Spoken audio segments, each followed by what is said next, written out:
Hey guys, MasterCoX here, and it's now time for another edition of the comment section. I've actually had quite a lot of questions since the last one, and I'm more than happy to answer them for you right now. Are you going to do any more master plays for games like School Days? Those were hilarious. Dating sims, yes. Shiny Days, no. Honestly, I really didn't enjoy my time playing Shiny Days because the pacing was just all over the place, and some of the questions were a little bit, questionable in that one. I'm looking at you, Makoto! Your sister isn't your girlfriend! It was a real shame because I had the collector's box and everything, and it was so cool looking, and yeah, it just really didn't hold my engagement. School Days HQ, that was a lot of fun because I actually had a mission to try and get Makoto to be a good guy, and we did it. If I do finish it, it'll be in my own time, but I doubt I'll even pick it up again. It just really didn't catch my attention. What inspired you to do Goku's Gonna Show You? Goku's Gonna Show You was just the culmination of me taking improv classes, because before then I had crippling anxiety when it came to actually doing stuff, because I worried about, oh, was I funny enough? Oh, will people enjoy what I do? And can I actually sustain Goku for a playthrough? I don't know. But after I took those improv classes, I just thought, well, you know what? Let's just give it a go. If people don't like it, they don't like it. Just move on. And sure enough, people did like it. And it's just really, really astonishing just to see the level of support and enjoyment on the gaming channel and here. I mean, you guys were the ones to spearhead it to go to the gaming channel. I have you to thank for that. And really, you know, it's just down to you. How do you feel about conventions? Put simply, I love conventions. They're just great. They're really enjoyable. They're tiring as hell. I'm sure most of you know that. But you get to see your friends, you get to see the people you hang out with online, and in my case, we get to interact with followers and fans, and it's just great, because you actually get to see it in real life. It makes everything real, and it just makes it so much worthwhile when a person can come up to say, and thank you for so much for all your support and laughs over the years. It means just as much as it does when I get a nice comment on here. So, yeah, I love conventions. One thing I don't love about them, though, overpriced food. What's your favorite DBZ game? I really like Xenoverse, I really do like it. It was a breath of fresh air that was much needed. But in terms of the games that have come out recently, I would have to say Budokai Tenkaichi 2. Now, when I've mentioned this to most people, they go like, really? You like 2? But I like 2 because you could level characters up. And I remember, because I got to Raditz to level 55, and I was able to just beat down nearly everybody. And that was just crazy. How did you get your role in Tome? For those of you who might not know, Tome, or Terrain of Magical Expertise, is a flash animation done by Chris Kerbertheniosi. And he's a friend of mine. And he had in mind the character of Astarob. Oh, where's the plushie? Yeah, this guy. I basically got the part because at the time, in about 2011, I was a lot like Astarob. Nervy, quiet, really kind of cautious, and the hat, glasses, everything. He just kind of was melded from my archetype at the time into this character. And if you watch the series, he has a really cool kind of coming of age episode in episode 9. This thing I got from UBCon. It's a little convention in Buffalo, and a fan gave this to me. I just thought, oh, this is so cool. I love it. You know, Astarob will always have a good place in my heart. Oh, this is a good one. What are your thoughts on people from different countries creating translations in form of fan-based subtitles to a bridge series? Do you think it's a good thing? Yes, I do.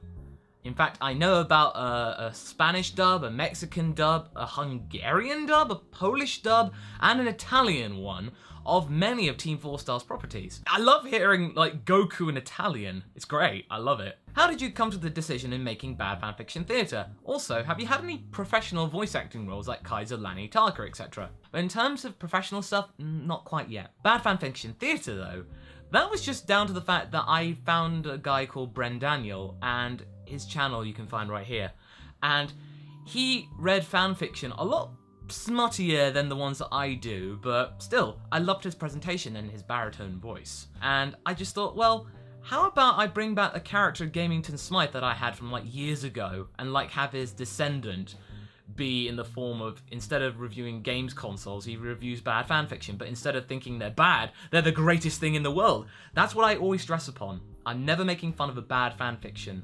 I always want to just present it in its, as it was intended, with illustrations, and my character absolutely adoring them. Can you help me with how to proceed in getting my Abridged series episodes back up? I've disputed the claims, but the claimant has declined them. At this stage, what can I do? I'd hate to put my series on indefinite hiatus.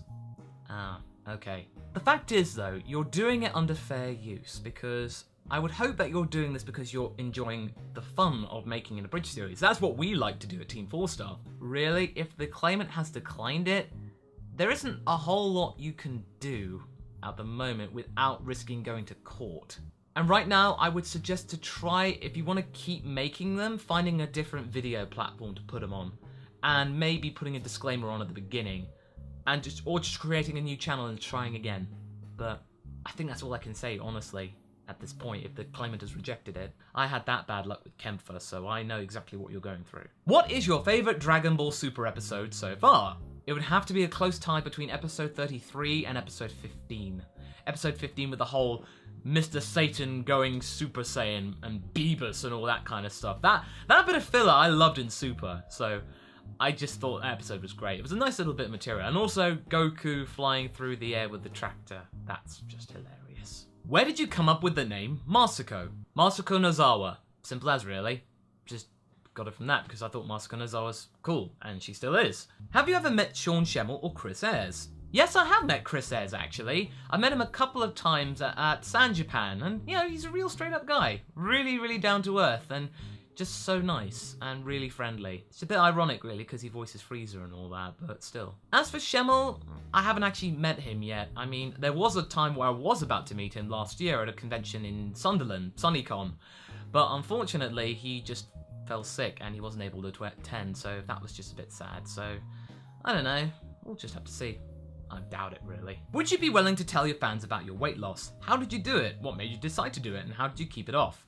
I know it's a personal question, but congratulations to you. It's a big deal. For those of you who might not know, I used to weigh about 360 pounds, and that's about nearly 30 stone, and I was pretty much morbidly obese for nearly all my life, until about the age of 21.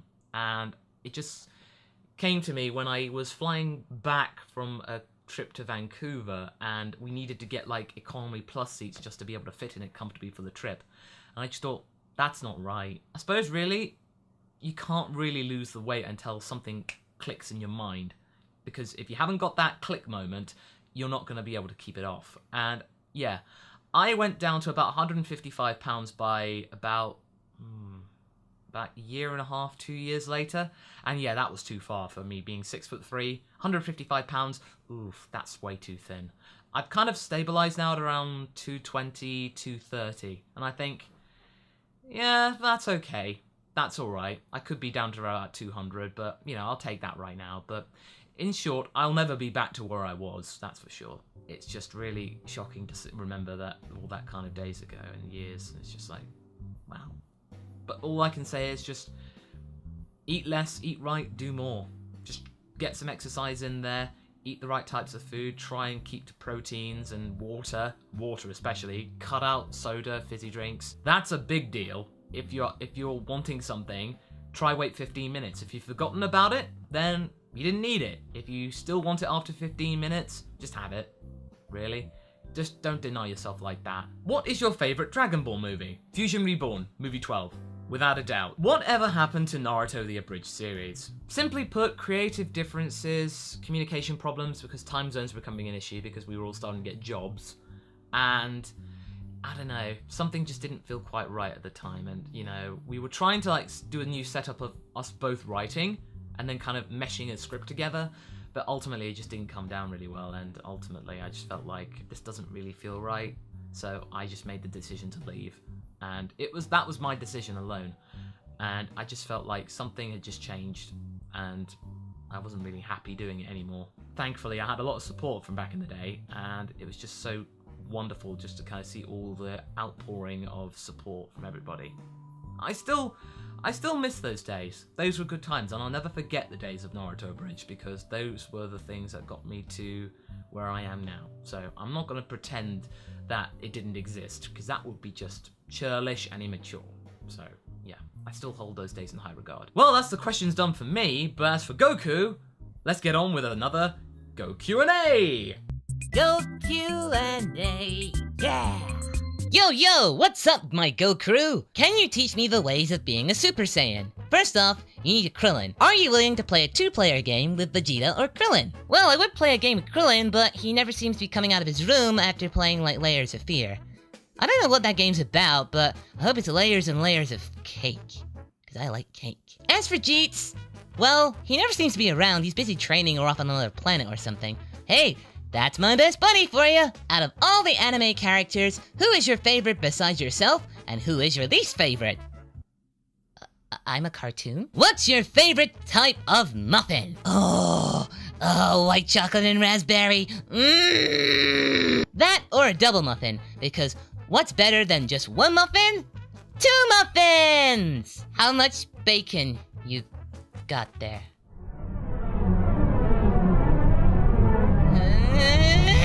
If muffins were eradicated, what would be Goku's favorite food?